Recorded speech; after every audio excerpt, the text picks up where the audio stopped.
اعمال پر غور کیا جائے یا رشتہ داریوں پہ غور کیا جائے؟ اعمال پہ غور کیا جائے۔ قیامت کا دن انتہائی خطرناک ترین دن ہوگا، وہاں کسی کو مفر نہیں ہوگا، گرمی انتہائی شدت کی ہوگی، لوگ گرمی کی وجہ سے پسینوں میں ڈوب جائیں گے اپنے اعمال بد کی بقدر، کوئی ٹخنوں تک، کوئی گھٹنوں تک، کوئی ناک تک، کوئی سینے تک، کوئی یہاں تک لبوں تک اپنے پسینوں میں ڈوبا ہوا ہوگا۔ اس دن کوئی کسی کا نہیں ہوگا۔ اگر کسی کو اس دن بچنا ہے تو جناب محمد الرسول اللہ صلی اللہ علیہ وسلم نے ارشاد فرمایا کہ 7 قسم کے لوگ ہیں وہ خوش نصیب جو اس دن اللہ کی پکڑ سے اللہ بچا لے گا اپنی پکڑ سے، اور خاص مہمان خانہ ہوگا اللہ کی طرف سے، وہاں انہیں رکھ کر کے عرش کے سائے میں ان کا استقبال ہو رہا ہوگا اور ان کے اوپر اللہ کی رحمتیں برس رہی ہوں گی۔ وہ 7 قسم کے خوش نصیب لوگ کون ہوں گے؟ میں آپ کو وہ 7 قسم کے لوگ یاد کرا دیتا ہوں، مجمع عام ہے، امید ہے کہ انشاءاللہ آپ انہیں یاد کر لیں گے۔ میں نے آپ کے سامنے کیفیت بتائی کہ ہمارے اعمال پر ہماری پکڑ ہوگی۔ آج تو بہت آسان ہے یہ کہنا، قرآن کریم کے حافظوں کا بہت بڑا اعزاز ہے، اعزاز عالموں کا بڑا اعزاز ہے، مگر یاد رکھیے کسی کے بھروسے پر اعمال کو چھوڑ دینا یہ انتہائی خطرناک ترین مرحلہ ہے۔ وہ کام آئیں گے، مجبوری اگر بن گئی تو کام آ جائیں گے۔ وہ ایک مرحلہ دوسرا ہے، اگر عالم ہی اپنی بدکرداریوں کی وجہ سے یا حافظ ہی پکڑا گیا تو بھروسہ کرنے والا کیا کرے گا؟ اس لیے ان کے فضائل پر اعتماد کرتے ہوئے کوئی ماں، کوئی باپ، کوئی بھائی، کوئی خاندانی نماز نہ چھوڑے، بدکرداری نہ کرے، کوئی وہ فرض جو اس کے وہ ذمہ ہے شریعت کا اسے نہ چھوڑے۔ ہر آدمی کی ذمہ داری یہ ہے کہ وہ مکمل طور سے شریعت کا 100% پابند رہے۔ پھر بھی اگر کوئی غلطی ہو گئی اور یہ بخشے گئے، انشاءاللہ ان کی برکت سے ہماری وہ لغزش ہے اللہ معاف فرما دے گا۔ اس کا یہ مطلب ہوگا، اس کا یہ مطلب ہرگز نہیں کہ حافظ ہونے کے بعد اس کا باپ نماز چھوڑ دے، اس کی ماں نماز چھوڑ دے اور کوئی بھی نیک عمل کرنا چھوڑ دے اور یہ کہہ دے کہ میرا بیٹا حافظ ہو چکا ہے لہذا اب وہ مجھے بخشوا لے گا، خاندانی سارے کام چھوڑ دے اور کہہ دے ہمارے خاندان میں حافظ ہو گیا ہے لہذا وہ ہمیں بخشوا لے گا۔ یہ جہالت ہوگی اگر کوئی ایسا سوچے گا، اور حدیث کا قطعاً یہ مطلب نہیں ہے۔ مفتی صاحب تشریف فرما، علماء تشریف فرما ہے، آپ حضرات تحقیق کر سکتے ہیں۔ اگر یہ بات ہوتی تو پھر شرعی احکام سب کے اوپر کہاں ہوتے؟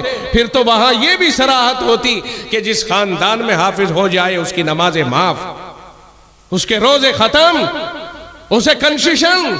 کوئی ایسی حدیث، کوئی ایسی قرآنی آیت، کوئی ایسی نص، کوئی ایسی صراحت اگر کوئی مائی کا لال نکال کے لا دے تو ہم اس کی غلامی اختیار کر لیں گے۔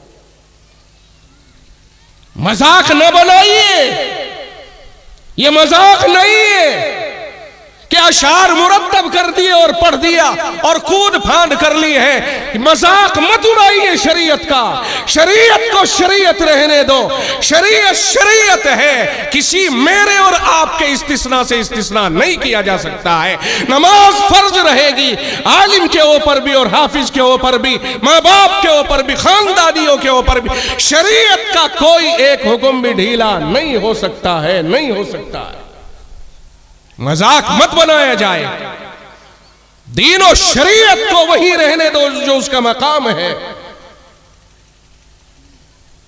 مجھے اس کے اوپر بھی کہہ سکتا ہوں میں، لیکن کہنا مناسب نہیں سمجھ رہا ہوں۔ قاری قرآن قرات کرتا ہے، قرآن اللہ کا کلام ہے، ایک ایک لفظ سچا ہے۔ اگر تم عاشق دین ہو، عاشق رسول ہو، عاشق قرآن ہو، قرآن سچا ہے، ایک ایک لفظ سچا ہے، اس کی سچائی میں شک کرنا کفر ہے۔ قرآن کی تلاوت کرنے والے کو 2 روپے کوئی انعام دیتا ہے؟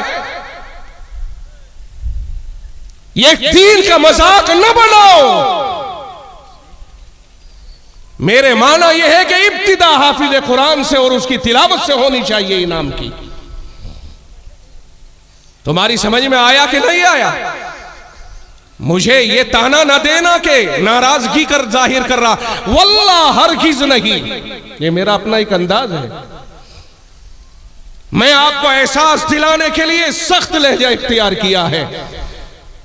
قرآن اللہ کا کلام ہے، شاعری بندوں کا کلام ہے۔ کلام اللہ اعلیٰ ہے یا کلام بندہ اعلیٰ ہے؟ آپ فیصلہ کر کے مجھے بتائیے۔ میں نوٹس لے رہا ہوں آپ پر،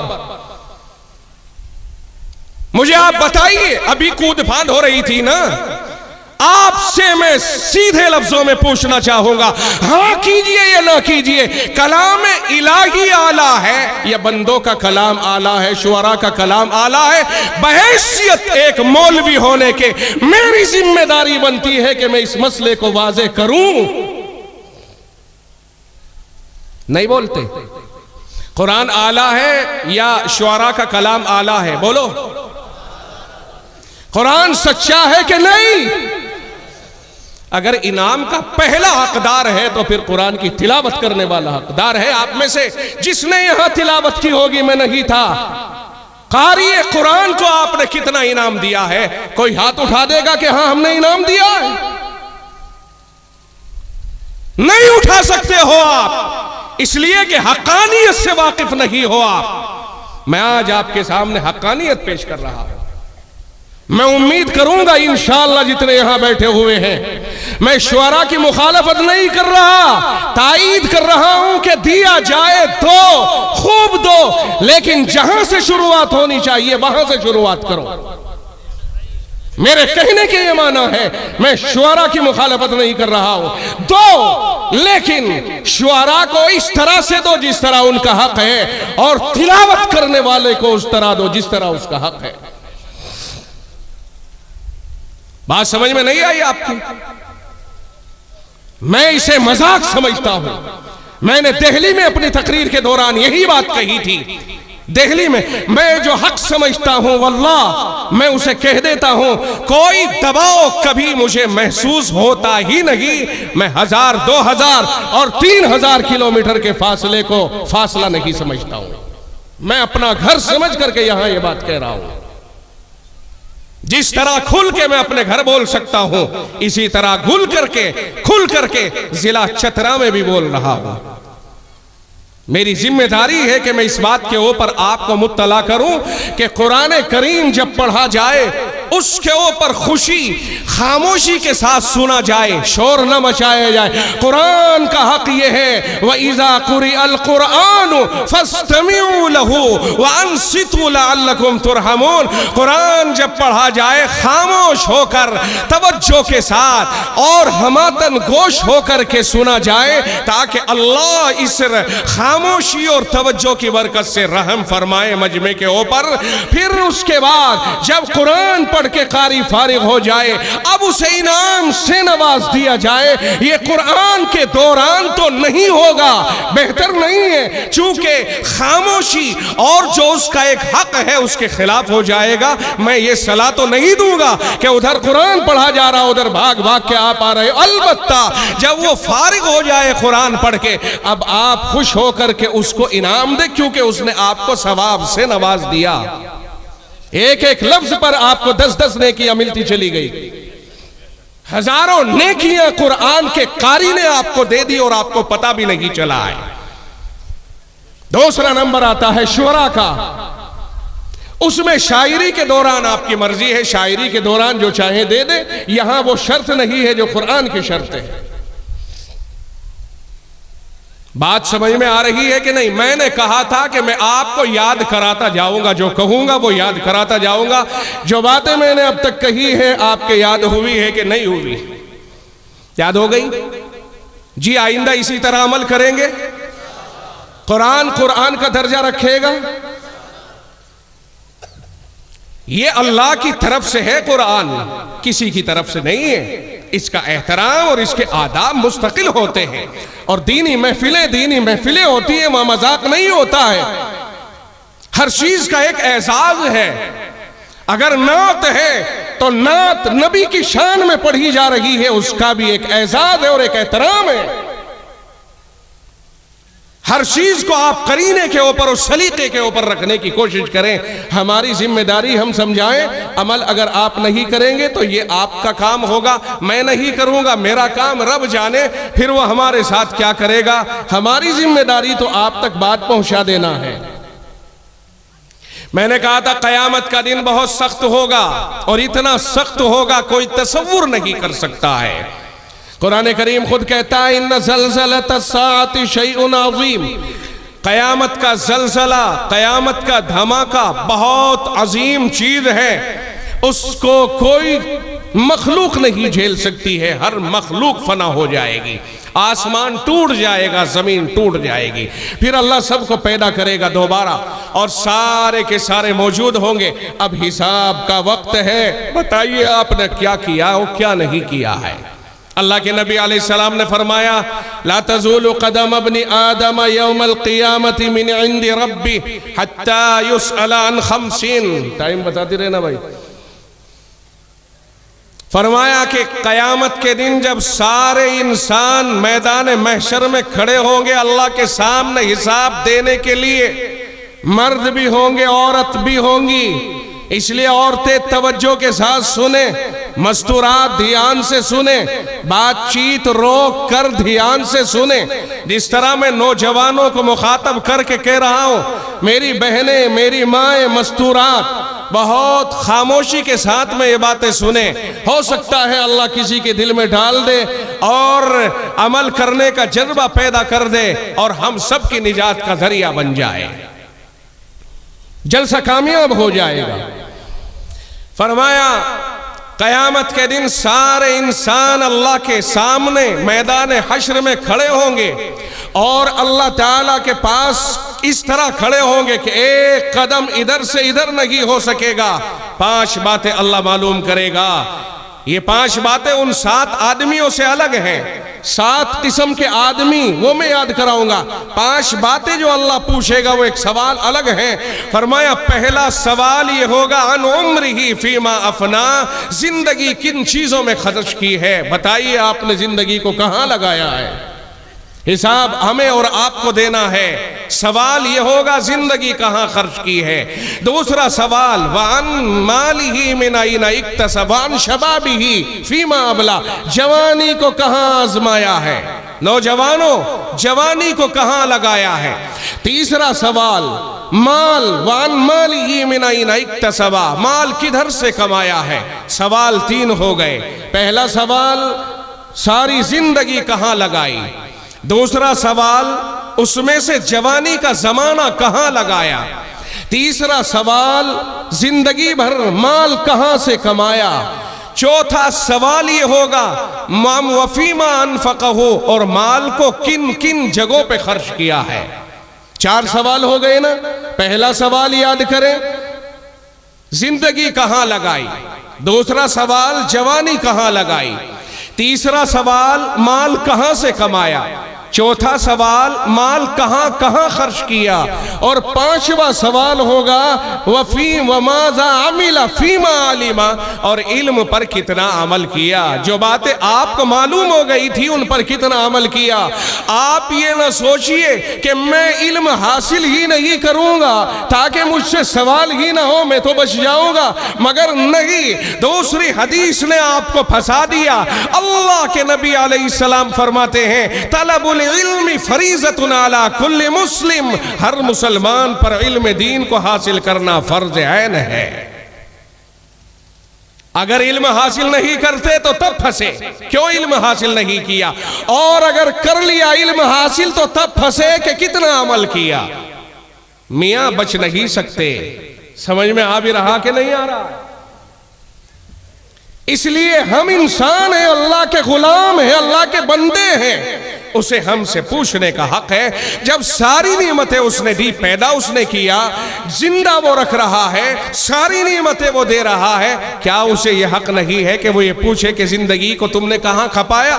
اللہ کہتا ہے میری مرضی کے مطابق گزار لو۔ رب کہتا ہے وَمَا خَلَقْتُ الْجِنَّ وَالْإِنسَ إِلَّا لِيَعْبُدُونَ، میں نے جنات و انسان کو اپنی عبادت کے لیے پیدا کیا ہے۔ اللہ یہ کہتا ہے، اور عبادت کے معنی یہ نہ سمجھنا کہ نیت باندھ کے 24 گھنٹے کھڑا کرنے کے لیے پیدا کیا ہے، یہ تو غلط ہو جائے گا مفہوم۔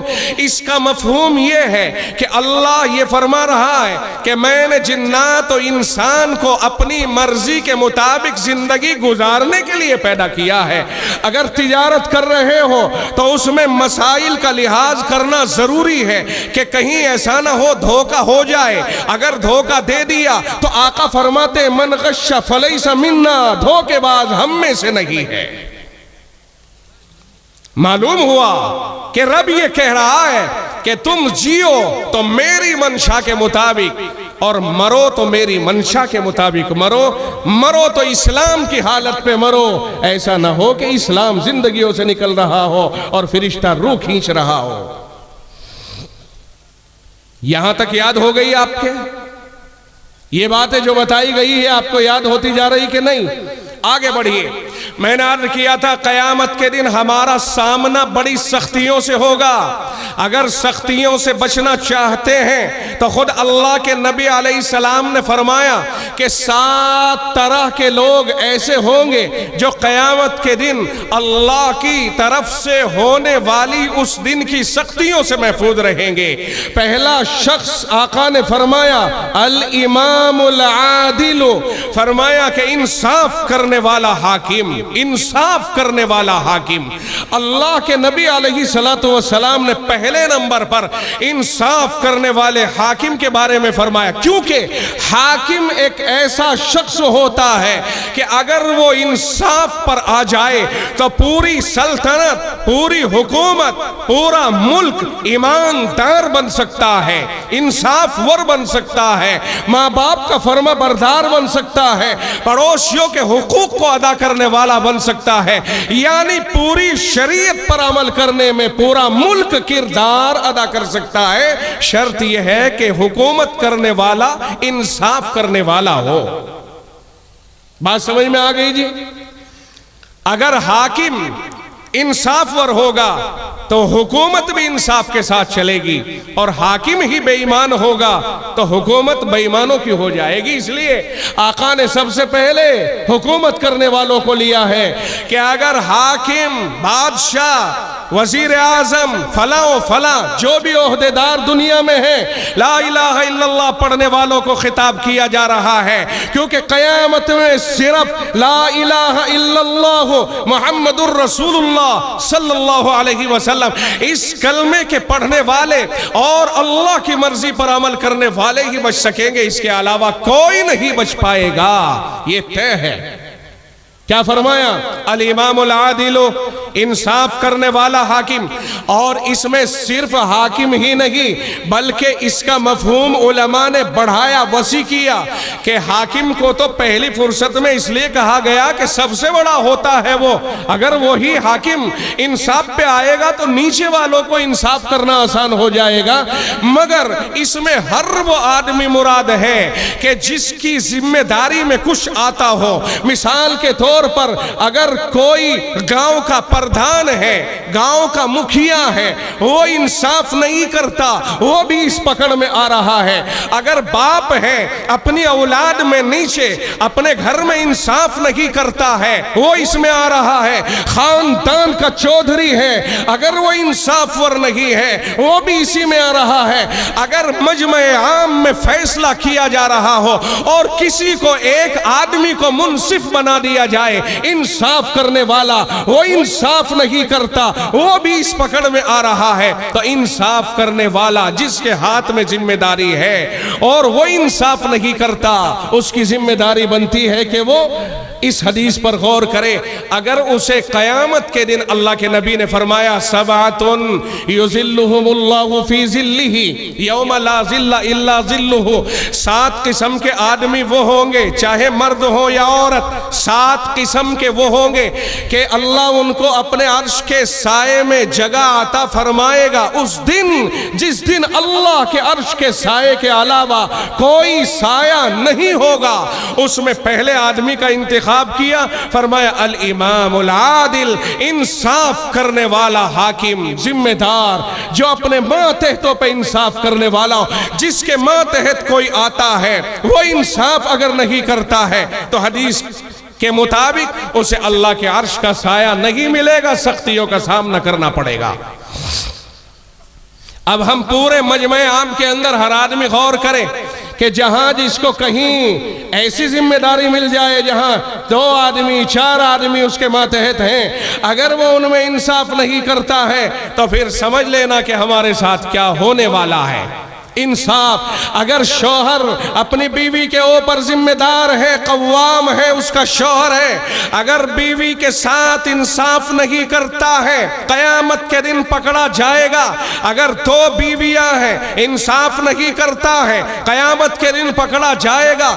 اگر بیوی کا حق ادا نہیں کرتا ہے، انصاف ور نہیں، پھر وہ ظالم ہے، قیامت کے دن اس کو پکڑا جائے گا۔ اس لیے شوہر بیویوں کے بارے میں جو بے اعتدالیاں کرتے ہیں، جو بدتمیزیاں کرتے ہیں، جو ان کے ساتھ سختیاں کرتے ہیں، جو مار دھاڑ کا معاملہ کرتے ہیں، جو گالم گلوچ کا معاملہ کرتے ہیں، ان کا دل توڑتے ہیں، ان کی ہتک کرتے ہیں، ان کے ساتھ بے عزتی کا معاملہ کرتے ہیں، وہ انصاف ور نہیں، ظالم ہے، قیامت کے دن ان کو پکڑا جائے گا۔ بات سمجھ میں آئی کہ نہیں آئی؟ مولانا غلام ربانی صاحب نکاح کے لیے تیار ہیں، مگر انصاف کے لیے بھی تیار رہیں۔ اپنی ہونے والی بیوی کو ہر وقت میں انصاف کی نگاہ سے دیکھیں گے۔ اگر بے انصافی ہو تو پھر اللہ کے یہاں پکڑ کا اندیشہ ہے۔ اس لیے جتنے بھی لوگ بیٹھے ہوئے ہیں، بیویوں کے درمیان اگر بے اعتدالیاں ہو رہی ہیں، خوب اچھی طرح سمجھ لیں کہ کیا ہو سکتا ہے پھر اور کیا ہونے والا ہے۔ اس کا حامی خدا ہے جس کے ساتھ ظلم ہوتا ہے، وہ مظلوم ہے جس کے ساتھ ظلم ہوتا ہے، اور مظلوم کے دل کی آہیں راستے میں نہیں رکتی ہیں۔ حدیث پاک کلیئر طور پر کہہ رہی ہے اتق دعوت المظلوم فإنه ليس بينها وبين الله حجاب، او کما قال، فرمایا مظلوم کی آہ سے بچو، اس کی بد دعا سے بچو۔ اگر اس نے ہاتھ اٹھا دیے، رب کی بارگاہ میں اگر اس نے دل سے آہ نکال دی تو سیدھی جا کر کے وہیں ٹکرائے گی، دستک دے گی، اور اللہ فرماتا ہے ٹھہر جا، میں تیری مدد کے لیے تیار ہوں۔ آج دنیا کے اندر ہم بے اعتدالیوں سے اگر جی لیں، کتنے دن جیئیں گے؟ کب تک جیئیں گے؟ بالآخر موت اپنا پنجہ گاڑ کر رہے گی۔ بڑے بڑے رؤساء، امراء اور شہزادے لمحوں میں موت کے پنجے میں چلے جاتے ہیں، اور انہیں خدا کے یہاں مجبور محض ہو کر کے اللہ کے دربار میں کھڑا ہونا پڑے گا۔ پہلا شخص کون ہو گیا جی؟ یاد کرو، پہلا شخص وہ ہے جو انصاف کرنے والا حاکم ہے، انصاف کرنے والا ذمہ دار۔ نمبر 2، وَشَابٌ نَشَأَ فِي عِبَادَةِ رَبِّهِ، فرمایا وہ جوان جو اپنے رب کی عبادت میں جوان ہوا، پلا، اپنے رب کی عبادت کرتے کرتے جوانی پہ دہلیز پہ قدم رکھا اور پھر جوان ہو گیا اور عبادت ہی کرتا رہا موت تک، فرمایا وہ جوان بھی اللہ کے یہاں پر عرش کے سائے میں ہوگا قیامت کے دن۔ کیا سمجھے ہو آپ اس سے؟ وہ جوان یعنی جوانی جوانی آتی جا رہی ہے، جوان ہوتا جا رہا ہے، میری طرف توجہ رکھیے، جوان ہوتا جا رہا ہے، اور اس کی جوانی کا زمانہ جو جوانی کی دہلیز پر قدم رکھا اس نے، وہ ہے کہ جس میں وہ اللہ کی عبادت کرتا کرتا جوان ہو رہا ہے۔ اللہ کے نبی علیہ السلام نے فرمایا ایسے جوان کو اللہ تعالیٰ قیامت کے دن اپنے عرش کے سائے میں جگہ عطا فرمائے گا۔ کون جوان ہے جو اللہ کے عرش میں، اللہ کے عرش کے سائے میں جگہ حاصل کرنا چاہتا ہے قیامت کے دن؟ ہاتھ اٹھا کر کے بتائیے۔ اللہ آپ کو اور ہم سب کو اپنے عرش کے سائے میں جگہ عطا فرمائے۔ آپ اندازہ لگائیے اس کا، اگر حدیث پاک کے ان الفاظ پر غور کیا جائے تو پھر اگر میں چھاننے لگوں اور تجزیہ کرنے لگوں کہ آقا تو یہ فرما رہے ہیں نا، وہ جوان جس کی جوانی کا قدم جوانی میں رکھا گیا اور عبادت کے دوران عبادت کرتا رہا، اس سلسلے میں اگر غور کریں تو جو مدرسوں میں پڑھنے والے بچے ہوتے ہیں وہ اس کے سب سے پہلے حقدار ہوتے ہیں۔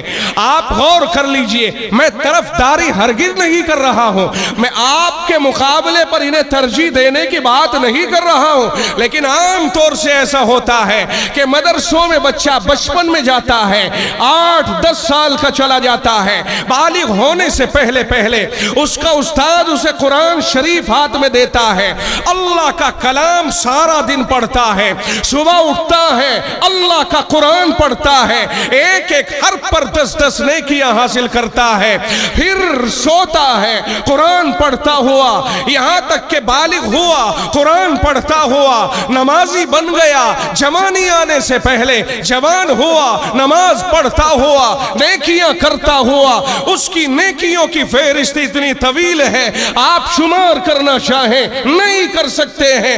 یہ مدرسوں میں پڑھنے والے الحمدللہ ثم الحمدللہ اس حدیث کے سب سے زیادہ مضبوط اور اتم درجے میں مصداق بنتے نظر آ رہے ہیں۔ میں خوشی کی خبر دیتا ہوں ان مدرسے کے بچوں کو کہ ان کا درجہ اس حدیث کے مطابق پہلا ہے، کیونکہ انہیں جوان ہونے سے پہلے ہی عبادت پر ڈال دیا جاتا ہے۔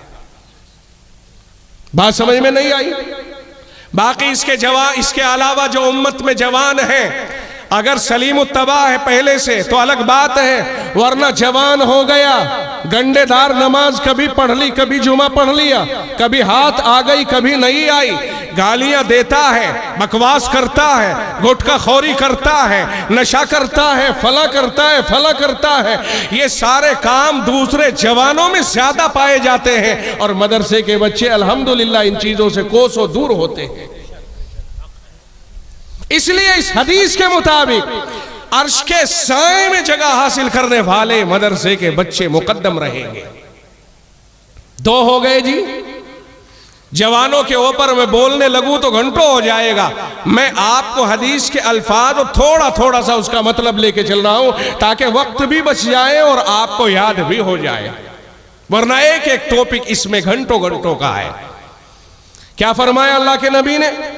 7 طرح کے آدمی وہ ہوں گے جو عرش کے سائے میں جگہ پائیں گے قیامت کے دن، انہیں کوئی تکلیف نہیں ہوگی، ان کی وہاں مہمان نوازی ہو رہی ہوگی، فرشتے انہیں لا کے جنت کی نعمتیں کھلا پلا رہے ہوں گے، مچھلیوں سے ان کا استقبال ہو رہا ہوگا، مچھلی کے جگر کا بڑھا ہوا حصہ قیامت کے دن اس وقت میں انہیں پیش کیا جا رہا ہوگا۔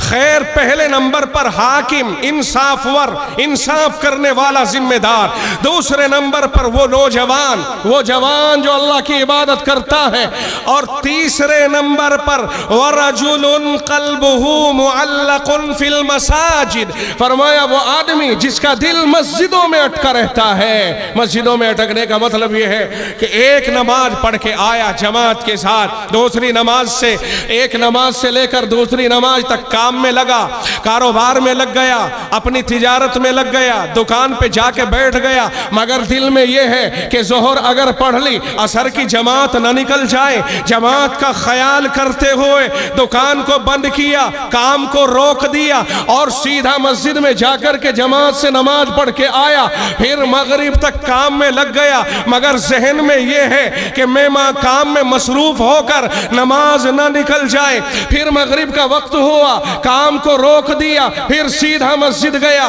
یہی حال 5 نمازوں میں رہتا ہے، اور یہی حال خیال ہر دن رہتا ہے. اگر کوئی ایسا جذبہ رکھتا ہے کہ برابر نمازوں کا خیال کرتا ہے, کوئی نماز چھوڑنے کو تیار نہیں, جماعت چھوڑنے کو تیار نہیں, تو ایسے شخص کے لیے بھی خوشخبری ہے کہ قیامت کے دن ہولناکیوں سے اسے دور رکھا جائے گا اور عرش کے سائے میں اللہ اس کو جگہ عطا فرمائے گا. کتنے ہو گئے صاحب؟ 3 ہو گئے نا. نمبر 1 انصاف ور حاکم. نمبر 2 بولو, خود بولو نا, وہ جوان جو عبادت میں جوان ہوا ہو. نمبر 3 وہ شخص جس کا دل مسجد میں اٹکا رہتا ہو. تو مسجد میں اٹکنے کا مطلب سمجھ گیا کہ بھائی نماز پڑھی, کام پہ لگ گیا, لیکن دھیان یہ ہے کہ جماعت نہ چھوٹ جائے. تو یہ کوئی زیادہ وزن تو نہیں آدمی کے اوپر. بھائی ایسا تو ہونا بھی چاہیے کہ نمازوں کی پابندی ہو اور دل میں ان کا خیال بھی ہو. 3 آدمی ہو گئے نا, 3 قسم کے آدمی. چوتھا فرمایا ورجلان تحابا فی اللہ اجتمعا علیہ وتفرقا علیہ. آقا نے ارشاد فرمایا ایسے 2 قسم کے 2 آدمی, ایسے 2 آدمی, 2 آدمیوں کا مطلب ہے کہ ساری دنیا میں ایسے لوگ کہ جو آپس میں دوستی کرتے ہوں, چاہے کوئی بھی ہو. فرمایا ایسے 2 آدمی, بھائی 2 سے تو شروعات ہوتی ہے نا دوستی کی, پھر تو ہزاروں ہو جاتے ہیں. ایسے 2 آدمی کہ جو دوستی کریں تو اللہ کی محبت کی وجہ سے, اور آپس میں دوستی پر قائم رہیں تو اللہ کی محبت کی وجہ سے, اور جدائی ہو دونوں میں تو اللہ کی وجہ سے. کیا مطلب ہوا؟ مطلب یہ کہ اگر میں کسی کو دوست بنا رہا ہوں تو کسی بدکار کو دوست نہ بناؤں, کسی چرسی, بھنگڑے, بدماش اور کسی نشیڑی اور کسی جواری, کسی سٹیل, کسی بیاج خور, کسی بے نمازی, کسی ماں باپ کے نافرمان اور کسی محلے داروں کی بے عزتی کرنے والے بدماش اوباش سے دوستی نہ کروں, بلکہ دوستی کا معیار یہ ہو کہ یہ آدمی نیک ہے تو نیک آدمی سے میں دوستی کروں گا تاکہ مجھے بھی یہ آدمی نیک بنا دے. پلے پڑی کہ نہیں پڑی؟ آقا نے فرمایا المرء علی دین خلیلہ فلینظر احدکم من یخالل. آدمی اپنے دوست کے طریقے کو اختیار کر لیتا ہے, لہذا تم میں سے ہر آدمی کو اس پر غور کرنا چاہیے کہ وہ کس سے دوستی کر رہا ہے. او بھائی دوستوں کی وجہ سے بہت سارے حرام کام ہو جاتے ہیں. اسی لیے قیامت کے دن پچھتاتے ہوئے آدمی کہے گا یا ویلتا لیتنی لم اتخذ فلانا خلیلا, کاش کہ میں فلاں سے دوستی نہ کرتا, اس نے تو مجھے گمراہ کر دیا. لیکن وہاں یہ سوچنے اور کہنے سے کوئی فائدہ نہیں ہوگا. آج ہے, آج سوچ لو اور یہ طے کرو کہ اگر دوست ہمارے دیندار نہیں ہیں انہیں الٹیمیٹم دے کے دینداری پر آئیے. تو اگر اللہ کا نہیں تو میرا تجھ سے کیا رشتہ, میں تو اللہ کا بندہ اور اس کے احسانوں کے نیچے دبا ہوا. تیرے باپ کا کون سا قرضہ چاہیے مجھ پہ کہ تیرے سے دوستی رکھوں میں؟ بات سمجھ میں نہیں؟